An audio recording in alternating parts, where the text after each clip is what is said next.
Harry eats too many mushrooms to fantasize about Meghan's greatness like Diana, exposed the Forbidden Crown. I tried to make my way through Spare, and Harry figures that Sarah and Jane, the late Princess Diana's sisters, offered her the Spencer tiara for her wedding day. Now he goes on to say that she worked closely with the ladies making the veil to give it a scalloped edge so it would work well with that tiara. And then all of a sudden, Her Late Majesty the Queen offered her pick of tiaras, and Meghan decided to choose one of those.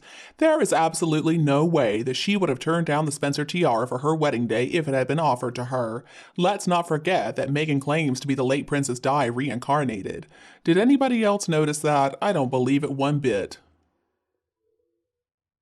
Harry eats too many magic mushrooms, and see, those distort any sense of normality that maybe he once had. Let's also remember that it is the Earl who has control of that tiara. Harry is not even his direct family, his own kids have the option, but the Earl would never offer that because it's simply not done, and he would have to know the Queen has so many tiaras to offer Meghan Markle anyway.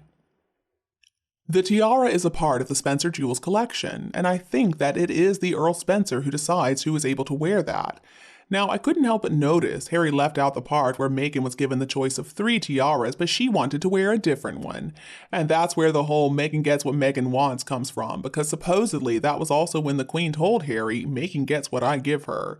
That book, though, is a fairy tale. I mean, it has so many made-up stories in it. The fact of the matter is, she wanted to wear that emerald tiara that Princess Eugenie wore. And if that wasn't bad enough, at Eugenie's wedding, she flaunted her first moon bump. Let's not forget, they were the ones who also stole Eugenie's choice of wedding date. Eugenie ended up having to cancel her wedding and rearrange it just so that Harry and Meghan could get what they wanted. I can only assume that Meghan wanted to hurry up because she was afraid that Harry would wake up and realize what was going on and run away from her. I'll probably also always believe that Meghan pulled the oldest trick in the book to get somebody to marry her. Now, they actually were not even together when she flew to the Caribbean to gatecrash Harry's friend's wedding, and then she claimed to be pregnant when she was not, and conveniently, she later experienced a miscarriage, supposedly. So Skippy, the friend who was getting married in the Caribbean, was actually a yacht captain, and he knew Meghan from her being a yacht girl. He tried to warn Harry, but of course Harry wouldn't listen. Skippy was one of the many friends that she decided to cut out of Harry's life once they got married. But anyway, back to the original story I was talking about. I don't believe that Meghan hinted to Harry, and then he asked his uncle about the tiara, and his uncle told him that the Spencer tiara was only supposed to be for Spencer brides. Meghan just wanted it as another way to draw this parallel between herself and Diana. And it also would not have been up to Lady Jane and Lady Sarah, because the Spencer tiara is actually owned by Earl Spencer. He is head of the family, and it is supposed to be worn by wives marrying into the Spencer family, as well as the Earl's daughters. It is not supposed to be worn by people marrying into the royal family. Earl Spencer would have had to have approved of Meghan wearing the tiara, and maybe he did, I don't think so. But I do believe Meghan would choose a royal tiara anyway, especially if it was offered up by the late Queen.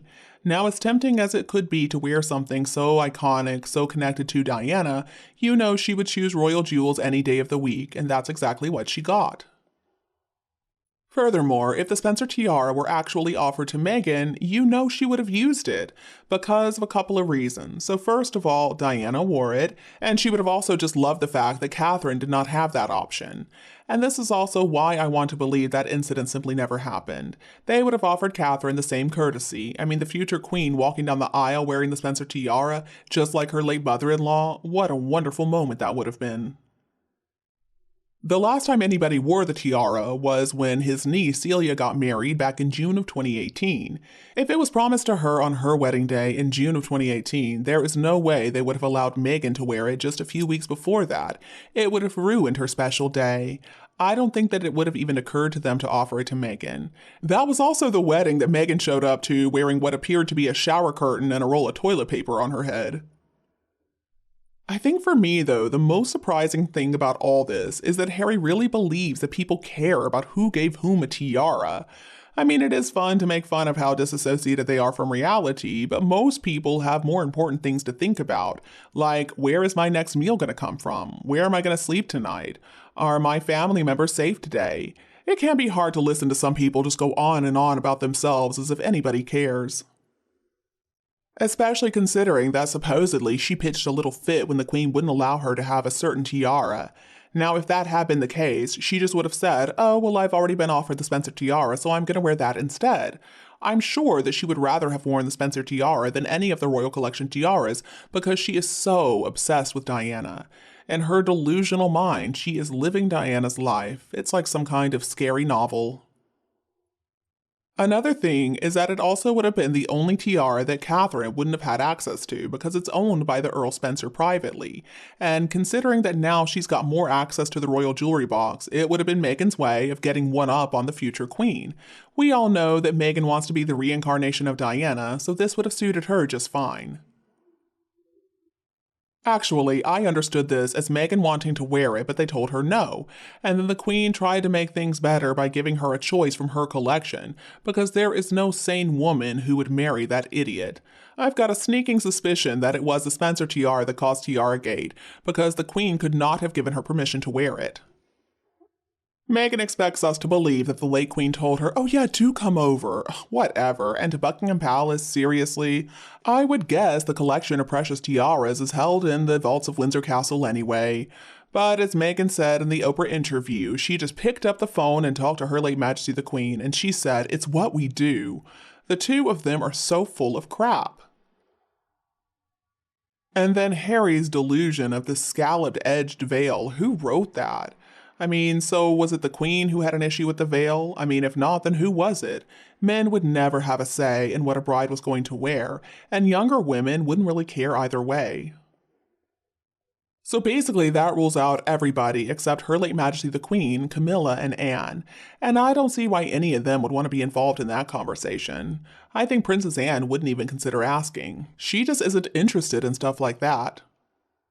Obviously, it was the late queen who had a problem with the veil. The veil plus that white dress were supposedly not appropriate because Meghan had already been married and divorced. You've only got to take a look at the late queen's face when Meghan got to the altar to see how she really felt. The queen was also adding up the expenses that Meghan was racking up on her clothing, and apparently she wasn't too pleased with it. Meghan Markle should not have worn a bridal virginal white gown, and let's forget about a veil and a tiara, my goodness. Her stepmother-in-law got it right with her dress, her coat, and her hat. Now the palace has so many etiquette experts, and I'm sure the spirited arguments were plain no from every last one of them about the veil.